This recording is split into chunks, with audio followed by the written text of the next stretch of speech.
Man, the bugs are out of control. We gotta come up with something, guys. We need to band together and say no to these bugs, dude. They are pissing me the fuck off. I don't know. Might have some unintended consequences, though. Yeah, maybe the bugs serve some purpose that isn't immediately obvious, other than fucking being completely annoying and making life a living hell for me. Walking out in nature, almost as a subtle discouragement to tell me, hey man, if you want to like really do this nature shit, if you want to go outdoors, it has it also has its challenges. But yeah, I mean, if I have to deal with bugs, I suppose I will. Fresh air and change of scenery is definitely. Uh, yeah, I mean, it definitely elevates my mood, and yeah, a few bugs, as annoying as they are, I think I can deal with it. Um, yeah, because like that is mostly uh, yeah, mostly a thought that these bugs are annoying, and yeah, that makes it worse. Thinking about how annoying something is, sort of, it depends on like what our like sort of what our unconscious motives are. Sometimes, you know, we magnify on the level of the importance of something.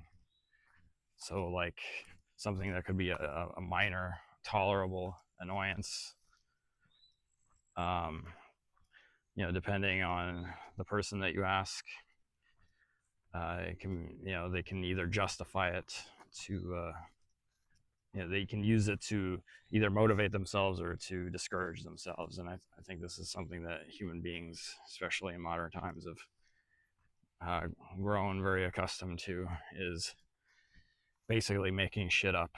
Like, oh, this is just too fucking difficult. This is too annoying. And it's just like the most minor inconvenience becomes like this major point of contention and moving forward. And so, so what's the true, what's their true intention? Their true intention is to remain stagnant and to remain in their comfort zone, even if it's like slowly killing them. So, you know, yeah, let these bugs be a reminder to you. The bugs are only a minor nuisance, nothing that we cannot overcome. We will persevere over these goddamn bugs sent by nature to discourage us. We will be triumphant. We will be brave human beings that overcome this demon called insect. And we will continue forward, elevating our consciousness by going outside and experiencing beautiful sunlight and green plants and fresh air, something that has been undervalued and underappreciated. We won't let a few bugs discourage us from enjoying this marvelous adventure that we call life. For our ancestors had to deal with these fucking bugs, if not in much more severe and adverse conditions than we had. For I can only imagine that during their time, the bugs were larger and more poisonous than these bugs that surround us now and threaten to creep into our mind and to our pathetic state of having been trained to think that smallest inconveniences are major obstacles to be overcome. Sometimes it seems that simply getting up out of one's chair or getting up out of one's bed is a major inconvenience. The lethargy and power to overcome the inertia that has set in over years and years of training to be counter to what we would like to do in this world is strong. But we and our will must be stronger. We must attune to our instincts. our desires to be hunters, to be warriors, to be lovers, to be passionate human beings that can overcome any obstacles. And if we can't overcome it, we will throw ourselves upon the gears, upon the swords, upon the harsh truths of reality, and allow ourselves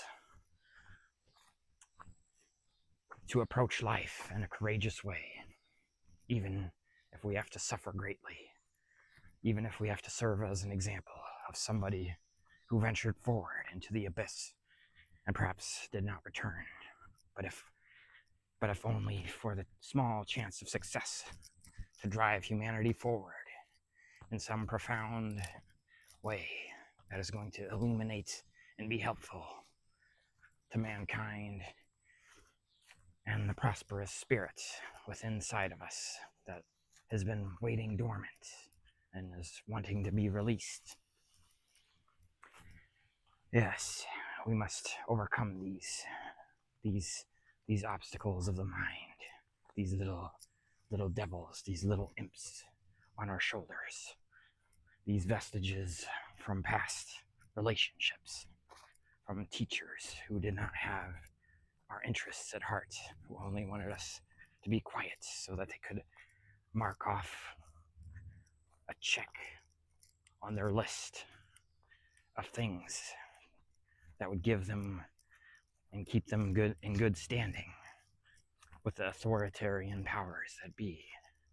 For there are those who decide to become quiet servants of devils and greater demons of society that serve against our common welfare and well-being. And then there are those of us who are incapable of following anything that isn't true to our hearts. Those of us who have this more profound, strong, and ancient spirit that lives inside of us, we must rise above them. We must rise above all these petty words and narcissistic attitudes and superficial status indicators. And we must be like courageous homeless men, rushing the gates of Rome and climbing over them. We must stand in the face of Caesar and say, you who have deceived the minds of mankind, you have lied for too long, you who have absconded with all the lands and all the wealth of this world, we shall listen to you no more.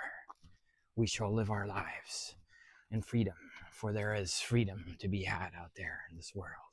And we do not require you to tell us whether or not what is in our hearts is of any use, for it is of use to us, and our strong and powerful feelings are that which will guide us and lead us to salvation, not your alluring properties of physical,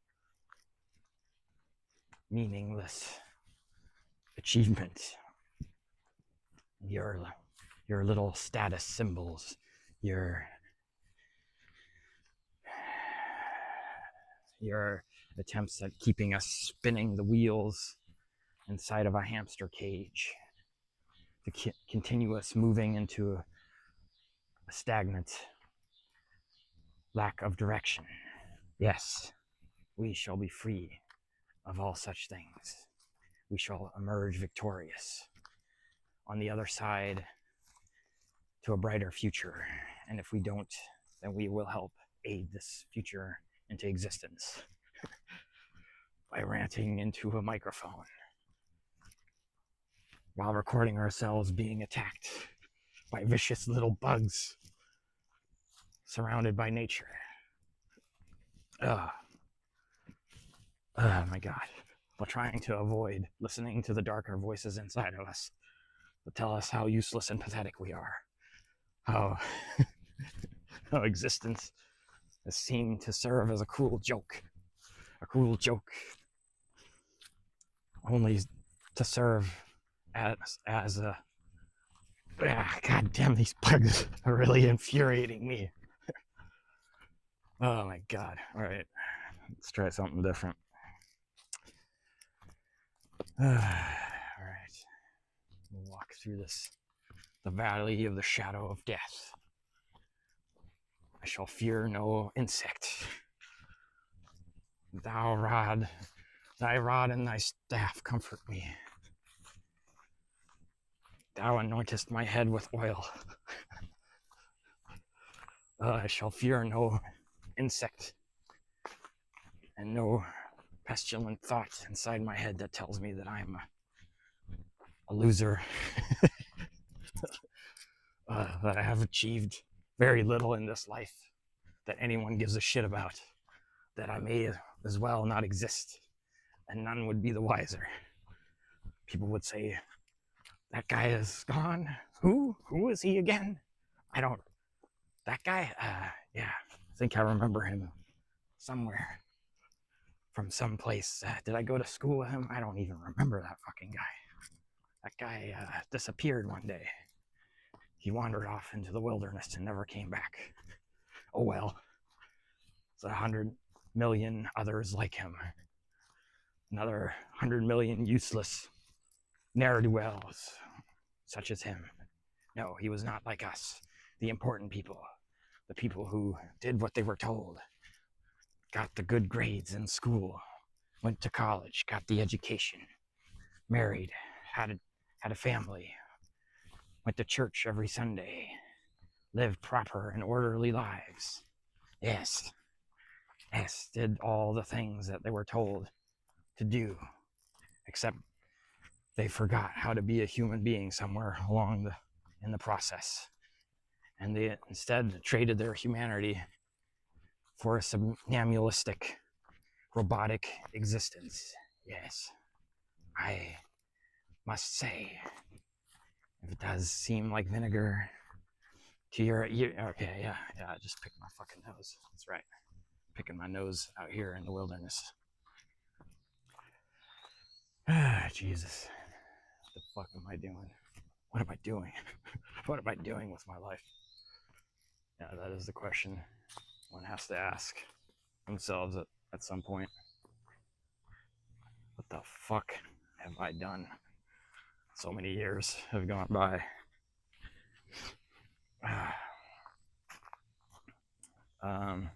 Yeah. So it's always interesting to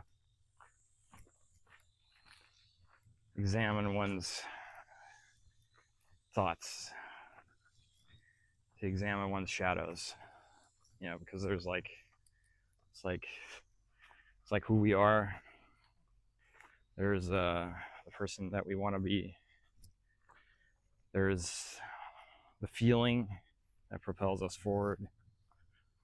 There's the things inside of us that are calling to us. But many of those things don't really have a name because they haven't been deemed important enough to name by people, or perhaps even they've been considered dangerous, dangerous feelings, dangerous things that are not meant to be expressed. So we keep them quietly hidden,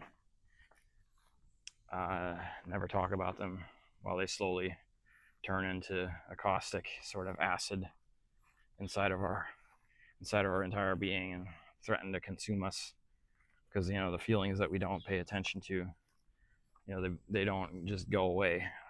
They turn essentially into the unconscious. I think what is interesting about this idea of the unconscious is that it's I've been thinking about this whole subject, and I think perhaps the unconscious is not so much necessarily something that happens as much in a healthy human being. What if we grew up in a more native environment that is more suitable to our who we are as beings, because we don't develop these ego defects, because we like over the years are trained to shut off our feelings one by one, we're sort of taught to quietly submerge ourselves and tend to like look way off into the distance of somebody else's idea of success. And in the process, we sort of lose sight of who we really are. And then, who we are becomes, is delegated into this thing that we call the unconscious. Because, the shadow, what is the shadow? The shadow is something that sort of builds up.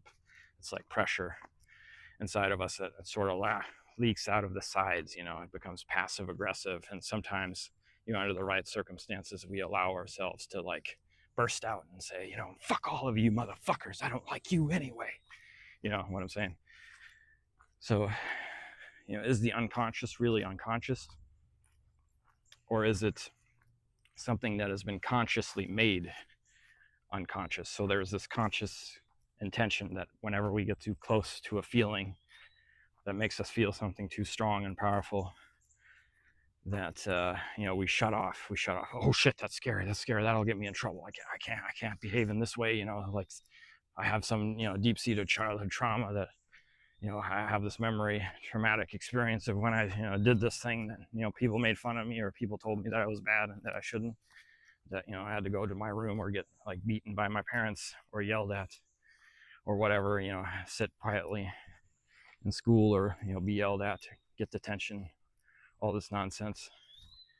Yeah, anyhow, as opposed to living like, let's say we lived in like a tribal community, and we just sort of do the things that are natural to us. We go out. I don't know what that exactly looks like, but my sense is that it's a much more fulfilling life. If you've naturally grown up from this, I think going back to it now is a little bit perhaps I don't know, optimistic, or I don't know if optimistic is the right word. I think it's sort of like you can't just delete society and say, hey, all this stuff that we have now, we just gonna get rid of it and we're gonna go back to nature completely and like try to live like our ancestors did. I think we definitely need to change something and figure out how to use what we have in a more healthy way for us. And how do we do that? Well, I mean, it's going to take some really strong leaders to motivate people to do something a little bit different, because I don't know what we got going on right now sucks. Fucking sucks, man. I mean, just like, yeah, I mean, I could go through the list of all the ways in which it sucks. Maybe I should do that. But I don't know. Not to get too derailed off of what I'm talking about. Yeah. The hell am I talking about? I don't know what the fuck I'm talking about. I'm just fucking talking. If you're wondering like, what is this guy's point? Like, why is he just going on and on and on? And it's like going from like, does he have a point? Well, yeah, I mean, my point is mainly not so much to spread a message. That's more of like a side effect. My point is more that I'm practicing coming out of a deep state of hibernation and isolation, and sort of practicing my verbal facilities, and sort of, I think, one of the things that happens when we haven't really exercised our speaking ability in a long time, or like connected with like who we are for a long time. A lot of rust will sort of come up out of the pipes, so to speak. So it's like, I think when you're first getting started, you shouldn't be too harsh on yourself, and you shouldn't really take other people's criticism too serious, because if your intention is to become better at something, you have to fail at it about 10 million times before you can become better. So what's my point? My point is developing my facility, my speaking facility, and becoming a better speaker, because practicing it like this is going to essentially make me a better speaker in social situations. It's going to make me a better public speaker, because speaking like this can only help that process, can't hinder it. I mean, it might look ridiculous to people on the internet who are watching this, and most of them have probably gotten bored and shut this video off a long time ago, so that's fine. It's all good. I'm not here for fame or accolades. I'm here to move forward and to do what's right and feels right to me, gives me energy, and to sort of speak my piece with the world, and find my voice and challenge myself to do things that feel uncomfortable at first, maybe, and then develop confidence and be a better, more confident person as a result. Yeah. And I can just feel myself every time. I sort of turn on the camera and I just start speaking. It's like it's a good motivator. It gives me a point of focus to sort of direct my attention, as if I'm like talking to a friend or somebody. I mean, it's a little bit better than just like talking to myself into, but that also works. I mean, if you don't really want to record yourself talking, just try talking to yourself. I when I was a kid, my dad used to like talk to himself all the time, and so and I heard sort of people like make fun of people who talk to themselves, as if that's like some kind of sign of insanity or whatever, like, oh, he's talking to himself, like, what's wrong with him? So, but if you haven't really done something before, it's good to do it by yourself at first. So like, and talking is no different. It doesn't make you weird. Just you're just practicing putting your thoughts out there and learning how to modulate, like what you feel comfortable sharing and what you feel like is maybe better left for the privacy of your own sort of world, because you do have to be careful when you start opening your mouth. If you say, like, most of us have, I think all people have thoughts that if they said them out loud, they would get themselves into some deep trouble. So it's good to practice speaking and sort of feeling like, oh, okay, like how far can I go to the edge before capsizing the ship. And me personally, I'm sort of like, often felt sort of like I've got a little bit of Tourette's. I mean, I don't literally have Tourette's, but definitely a lot of pent up thoughts. And when I was a child, I was very frank, and that often got me in trouble, because I would speak my mind, and for a long time, that continued until I moved in with my father after my mother's passing. And that was a completely different world. I had to really be careful with him, because he was not somebody who had a lot of patience. So that was a very challenging period in my life, and I had to I learned a lot, maybe a little bit too much, how to be very cautious, overly cautious, because I was around somebody who was pretty fucking wild and easily agitated. So I had to like constantly read the situation and manage it very carefully. So yeah, fucking childhood sucks. Childhood fucking sucks. Yeah, I'm glad I'm not a kid anymore. Yeah, I mean, it's like one of the great feelings of finally like growing up and being an adult is finally learning that it's okay to have like your boundaries. And like at some point you might it's like the most difficult thing sometimes to become our own sort of advocate again, because like, you know, we're so like put into this position sometimes to be these victims to these people who are like, you know, bullies and shit. And it's a very interesting thing that happens. Anyway, so like what I've learned to become more and more strong. I'm very lucky that I've always been interested in developing myself and becoming a stronger person. So like I was naturally attracted to somebody that was like a very positive mentor sort of figure to me.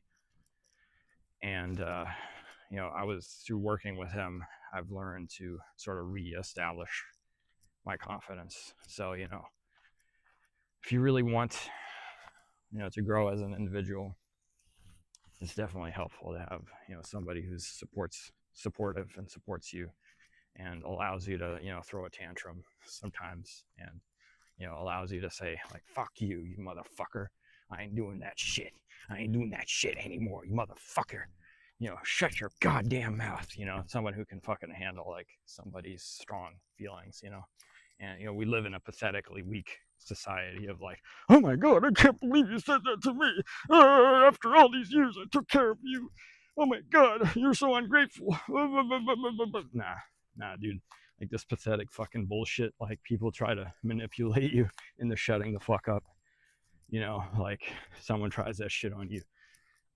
I encourage you to tell them to fuck off. Fuck off. I don't give a fuck what you think you've sacrificed for me. I ain't shutting the fuck up for one more goddamn second.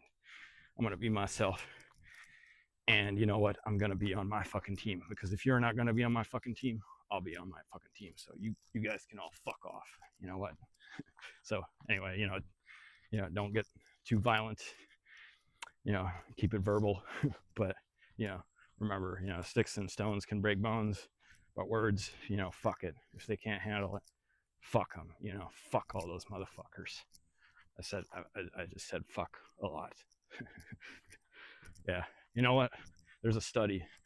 You know what the study says? It says that people who use profanity are happier and mentally more healthy than people who don't use any profanity. So you know what? If you got to use some profanity to like move some energy, don't be a bitch. Fucking do that shit. Say that shit. I don't care if you're Christian. I don't care if you're Buddhist or whatever the fuck. Those motherfuckers don't get to decide, what lives in your heart. If I say Jesus still loves me, if I still feel like Jesus loves me, even though I'm a guy who says fuck, then that's my truth. And you know what? You can try to convince me otherwise, but I'm gonna keep saying fuck if I feel like saying fuck. So fuck you. Anyway. Oh man, this is going off the rails? Maybe a little bit. I am, but that's who I am. I'm somebody who's not. I'm not on rails, motherfucker. I'm off the rails, man. I've always been off the rails. I don't function well on rails, guys. I can't handle rails. Get those motherfuckers away from me. Anyway, damn man, I'm just fuck. It's like, the minute I start feeling really good, what's interesting? Where did all these fucking bugs go? It's like nature's decided, say, hey man, this guy feels pretty good about himself now. Like maybe we don't need to like send these bugs to attack him. I don't know. Yeah, what do you guys think? Think it's nature sending me a message, or you got some other like scientific reason that might be the case? If you got any theories, leave them in the comments down below. And whatever. Hope you guys have a good one. I love you.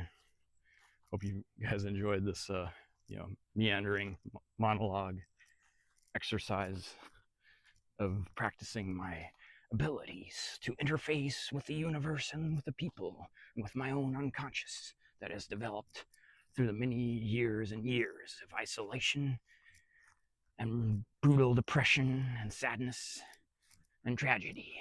Anyhow, I'll see you guys later. Have a good one.